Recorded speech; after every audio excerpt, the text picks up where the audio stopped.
ఎప్పుడైనా సరే ఏదైనా అకస్మాత్తుగా చూడకూడదు చూసామనుకోండి, ఎలా ఇప్పటికిప్పుడు స్నానం చేయడానికి అవకాశం లేదు, ఎలాగ మరి చాలా దోషభూయిష్టమైన విషయం చూశానే, ఈ పాపం పోవాలంటే అనుకున్నాను అనుకోండి, వెంటనే ఏమిటంటే గరికిని ముట్టుకుంటే చాలు పోతుంది.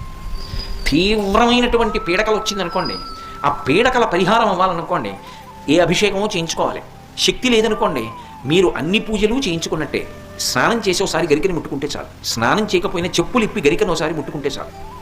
అందుకే శతమూలా శతాంకురా సర్వగం హరతు మే పాపం దుర్వాదు స్వప్ననాశిని. ఓ శతమూలా శతాంకురా, నువ్వు అనేకమైన వేర్లతో ముందుకెడుతుంటావు, అటువంటి అంకురా నిన్ను ముట్టుకుంటున్నాను. దీనివల్ల ఏమవుతోంది? సర్వగం హరతు మే పాపం, నా పాపములన్నీ పోతున్నాయి.